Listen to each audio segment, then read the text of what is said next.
Hi everyone. I'm 38F, and I've been holding this one in for a long time. It's taken me months to get enough distance from everything to write this out without letting my emotions run the whole story. But now that I've had time, and now that things are unfolding the way they are, I think it's time to share. So here's the deal. My family owns a regional logistics company.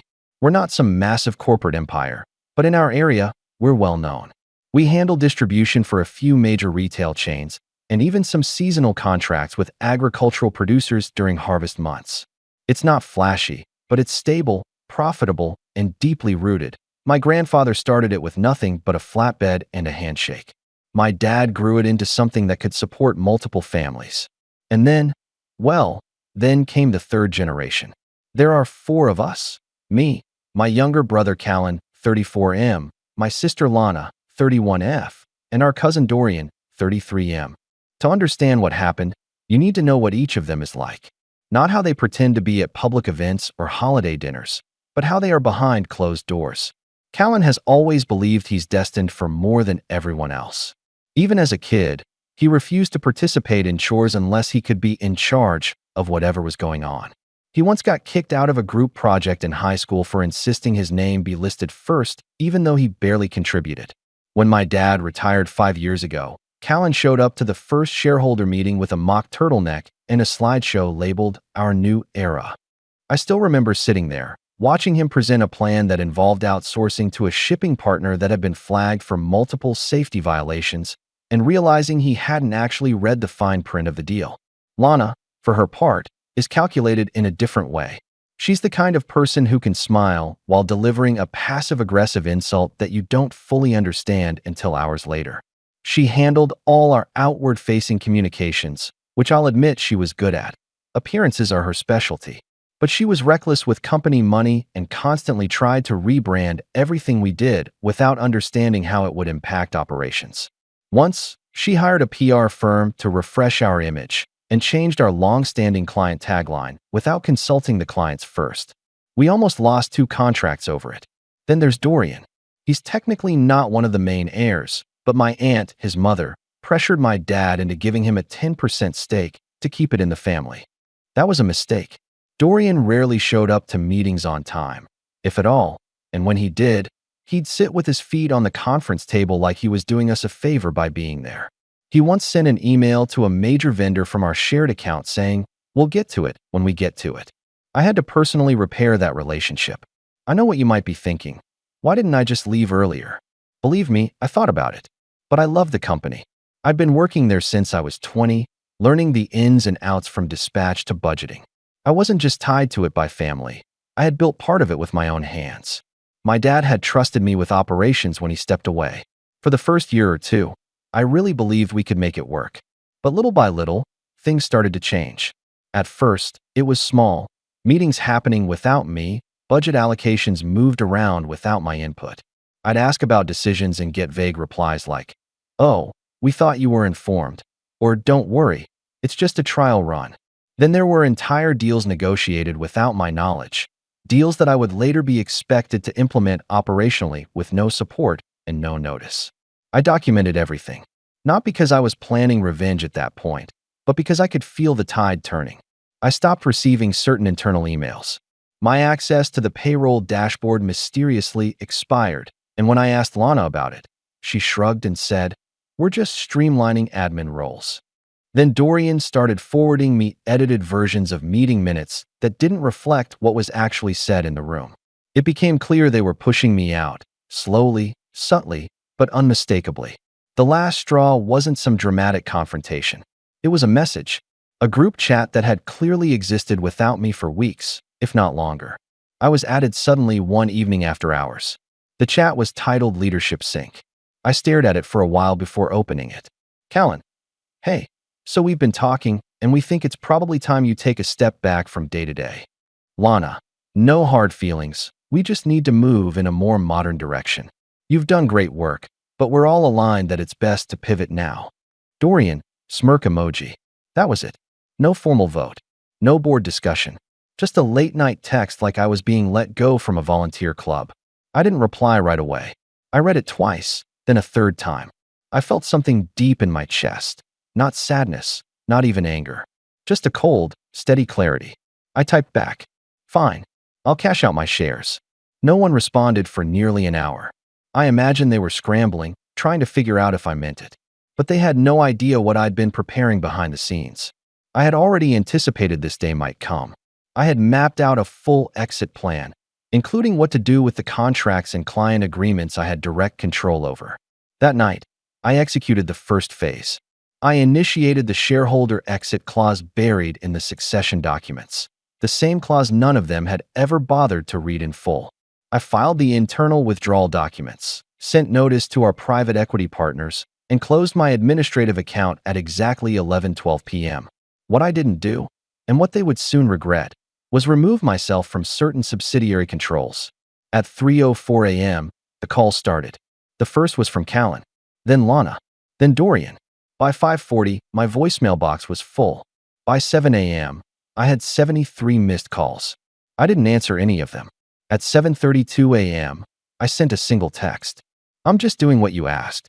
When I tell you I didn't sleep that night, I don't mean I tossed and turned or scrolled through my phone. I mean I sat in silence at my kitchen table with a cup of cold tea, watching the clock tick, waiting. Not for them, not for their messages or their panic. I was waiting for the systems to trigger. The legal filings, the notifications to our partners, the exit notice to the board. You see, my siblings thought I was just one of 4 names on a ledger. They never understood the structure of the company, not really.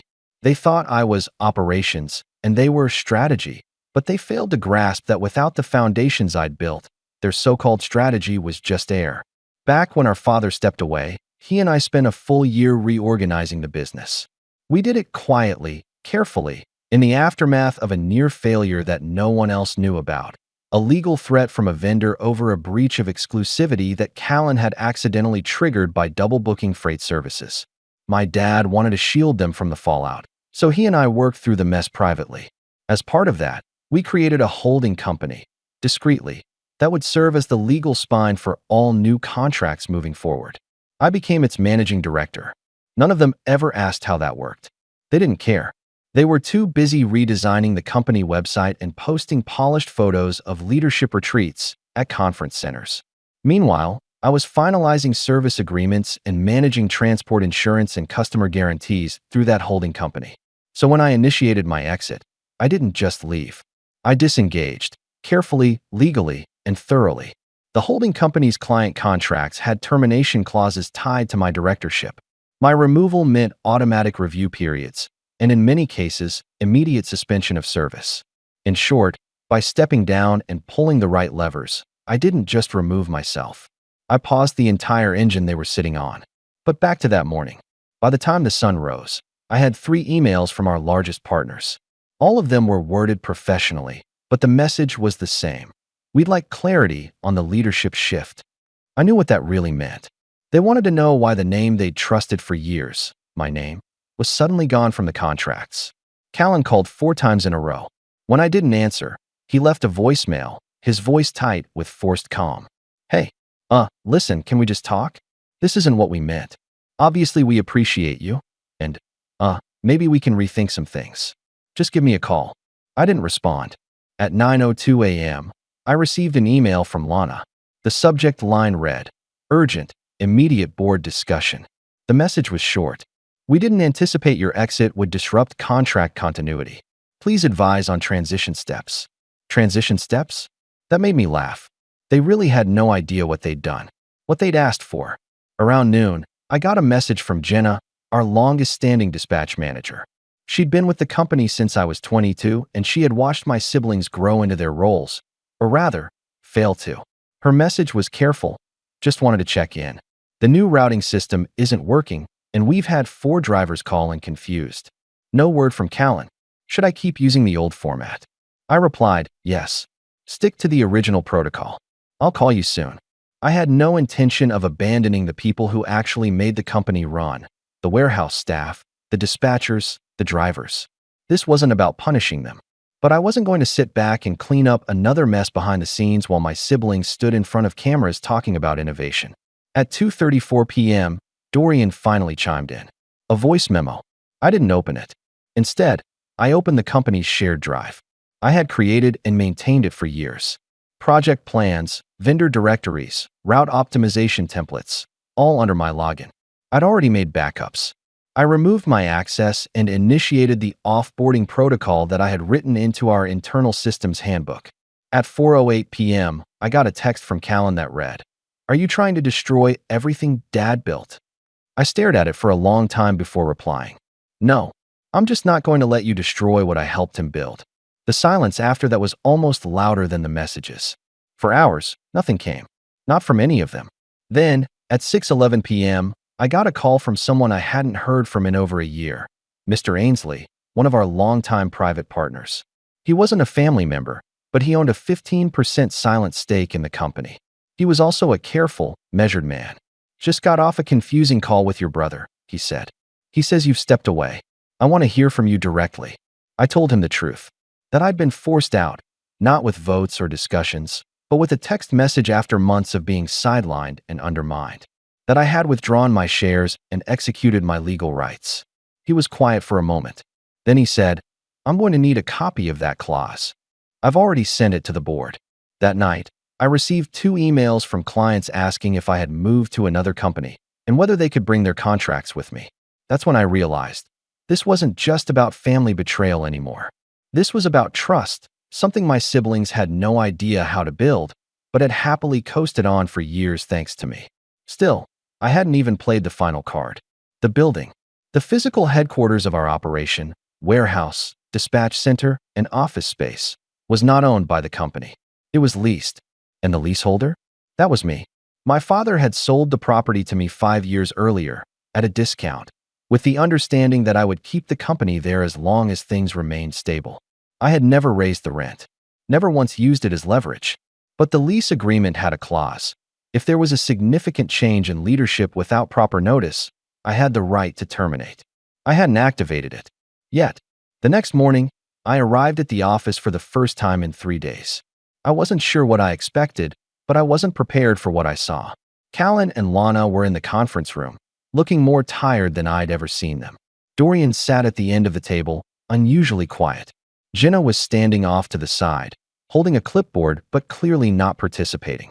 The room fell silent when I walked in. Callan stood up. "We need to talk." I met his eyes. "We're way past that." "Look," Lana said, voice strained. "We didn't mean for it to go like this. Things moved too fast.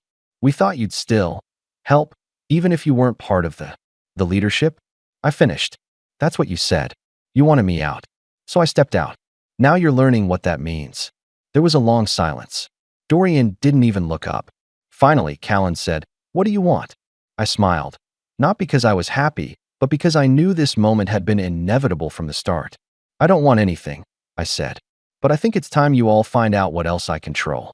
Callan blinked at me like he hadn't heard what I'd just said. "What do you mean, what else you control?" he asked, trying and failing to keep his voice calm. I walked to the whiteboard at the front of the conference room. I didn't ask permission. It used to be my space too. I picked up a dry erase marker and drew 3 overlapping circles.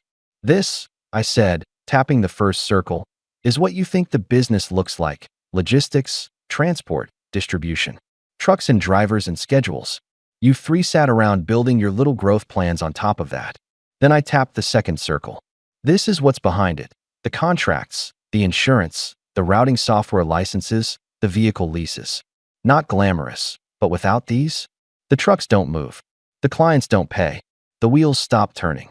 Callan shifted uncomfortably. Lana glanced at Dorian, who still hadn't said a word. "And this," I said, drawing the third circle, "is what none of you paid attention to."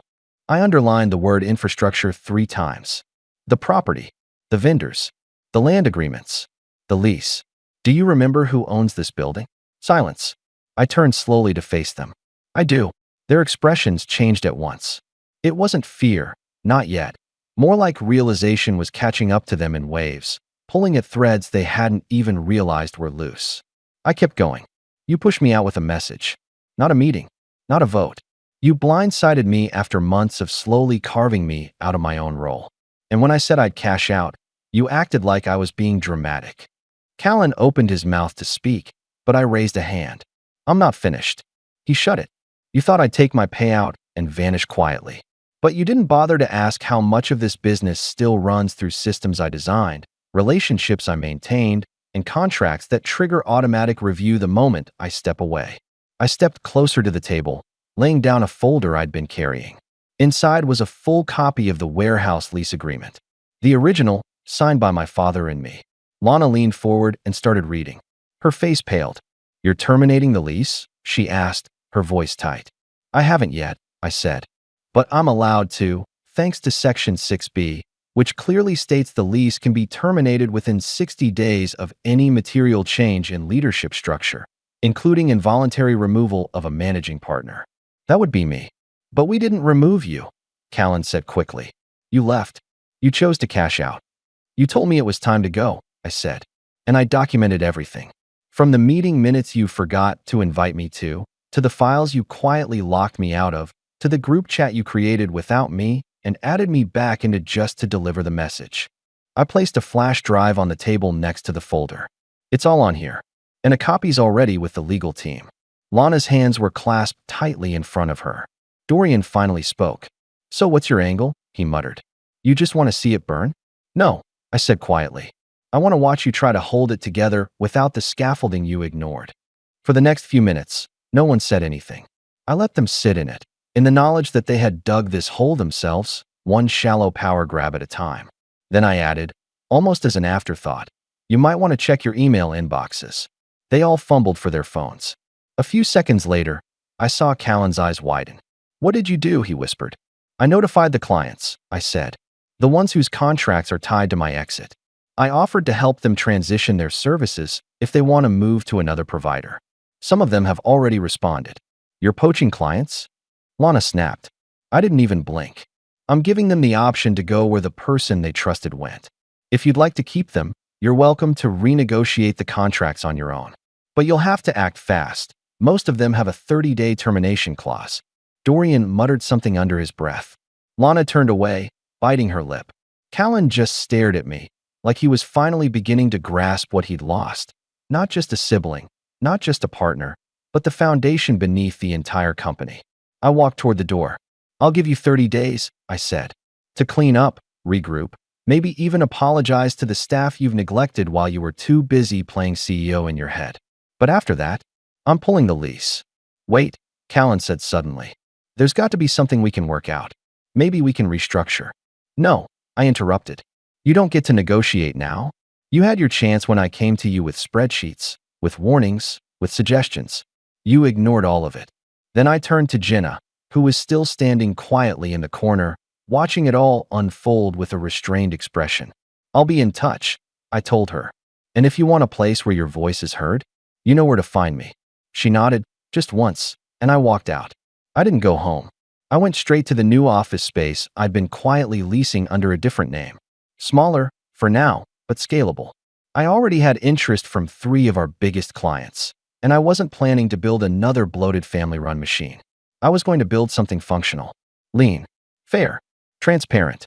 Over the next few days, things moved fast, at least on my side. My inbox filled with staff questions, client confirmations, and 2 messages from Callan trying to schedule urgent discussions. I didn't reply. The lease notice went out via certified mail. I informed the logistics software provider that their company license had lapsed with my exit, and they'd need to renew it independently, if they could afford it. I even got a polite message from our 3rd largest client COO asking if I would consider a private meeting to discuss future collaboration. Meanwhile, Callan's social media posts stopped abruptly. Lana's bright, over-filtered updates vanished. And Dorian, who had always been the loudest in meetings and the least helpful in action, deactivated his professional profile altogether. One week in, I received a message from an old warehouse foreman who'd left 6 months prior, citing too much chaos. He wanted to know if I was hiring. "I'd work for you again," he wrote, "as long as the others aren't involved." I read that message 3 times before replying, "They're not." By the end of the 2nd week, I heard that Callan had attempted to pitch the board on a bridge loan to cover the lost contracts and lease renegotiation. It didn't go well. Ainsley, the silent investor, had requested a full audit. I don't know what he found, but I have my suspicions, especially considering how much personal spending had started flowing through company cards once Lana took over marketing budgets. Then, One night, I got a message from my father. Just a text. They didn't listen. I'm sorry. I stared at it for a long time. I typed out 3 different replies. Deleted them all. In the end, I just sent. I warned them. 2 weeks after I served the lease termination notice, I received a formal invitation to a board meeting. It was worded in stiff legal language and sent from Lana's new assistant, someone I'd never met, and who clearly didn't know I had once written that same template myself. It was being framed as a critical leadership review and strategic path recalibration. They wanted me back at the table, not because they valued my input, but because the house of cards they'd built was collapsing and I was the only one who understood the architecture. They didn't even try to hide their desperation. One of the attached files was a list of clients who had either withdrawn or requested renegotiation in the past 10 days. 14 names. 7 of them were top-tier contracts. I accepted the invitation, not because I intended to help, but because I needed them, and the rest of the board, to hear the truth spoken plainly in a room they could not control. The meeting was held in the main conference room at headquarters, the same one where Callan had first delivered his New Era presentation 5 years ago. I arrived 10 minutes early. They were all already there. That didn't surprise me. They wanted to look prepared. Callan was wearing a navy suit that didn't quite fit. Lana looked polished, but her eyes had the flat, exhausted look of someone who hadn't slept well in days. Dorian didn't even fake a greeting. He just sat slouched in his chair, tapping his pen against the table like a clock ticking down. The rest of the board slowly trickled in. Ainsley came last, as always, and took his seat with a nod to me. Not warm, but respectful. He was the only one who'd called things as they were from the beginning. The meeting opened with pleasantries, but it didn't stay polite for long. Callan tried to take control right away. We're here today to discuss the company's direction following some recent disruptions, and I interrupted him.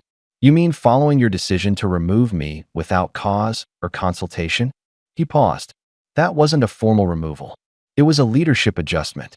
You created a group chat, I said flatly, and told me to step aside. That's not a leadership adjustment. That's negligence. Ainsley cleared his throat. Let's allow her to speak. We've all seen the fallout. I think we need clarity on how we got here. So I gave them clarity. I laid out everything. The contracts that dissolved automatically, the vendor relationships severed by sudden leadership changes, the trust lost with clients I had personally maintained for years. I explained how they had ignored internal warnings, bypassed operations entirely, and made public commitments they couldn't back up. Then I placed 3 envelopes on the table. The first contained the termination confirmation for the warehouse lease. The 60-day clock was now official. The second held copies of the client responses I'd received since leaving. Most were moving with me. A few were willing to return, but only under conditions they would never meet. The third was the one that silenced the room. Inside was a signed agreement between me and a quiet logistics startup in the next district, a merger agreement. As part of that deal, I'd brought over the key accounts I had personally built, plus the staff who'd followed me voluntarily. In return, I now had a controlling stake in a business position to directly compete with my family's, but leaner, smarter, and unburdened by ego. Callan's face drained of color. Lana's hand was frozen on her notepad. Dorian muttered something under his breath, but I didn't care enough to ask what it was. So what? Callan said finally, voice rising. You're just going to destroy what Dad built. Walk away and burn it all down. I looked at him for a long moment. No, I said. You destroyed what he built. I just refused to carry the pieces for you anymore. Lana shook her head. You didn't have to go this far. You're right, I said calmly. I didn't. I chose to. Because every warning I gave was ignored. Every compromise I offered was rejected. You saw me as disposable. You treated me like a problem. So I became your consequence. There was nothing left to argue. I stood, gathered my folder, and walked out of that room for the last time. In the months that followed, their business fell into what one industry journal politely called an extended reorganization. Translation: contracts lost, reputation damaged, and leadership in disarray. The lease ended, as promised, and they scrambled to find a replacement facility that wasn't too far from the existing routes. They found one, at double the cost, and it delayed their operations by nearly 3 weeks. Several clients never returned. Meanwhile, my new venture grew quickly. I didn't advertise. I didn't make public statements. I just did the work. Quietly. Properly. Honestly. Jenna now runs dispatch. I brought her in as a partner, not just a manager. I hired back several warehouse staff who had left after things soured. I made it clear from day one, we don't do politics. We do work. We treat people like professionals, not pawns. As for Callan, Lana, and Dorian, Callan tried to pivot into consulting, but without the company name behind him, no one really called. Lana posted motivational quotes on her profile for a few months, then stopped. I heard she moved to the coast and tried starting a boutique branding agency. Dorian resurfaced 6 months later trying to join a regional competitor, but they called me for a reference. I gave them the truth. Nothing more, nothing less. My father hasn't brought it up again. We're cordial, in the way that some things are too broken to fix, but not worth arguing over anymore. I think part of him always knew they weren't ready, but he hoped they'd grow into it. They didn't. And me? I'm not angry anymore. I'm not bitter, but I am clear-eyed. Family does not entitle you to loyalty when you offer nothing but control in return. They pushed me aside and expected me to keep supporting the structure they were actively tearing down. I didn't destroy the business. I just stepped away and let gravity do the rest. They thought I was the safety net. I was the floor. And when they cut me out, they had nothing left to stand on. Thanks for watching. Share your thoughts in the comments. If you like this story, don't forget to like and subscribe for more content like this.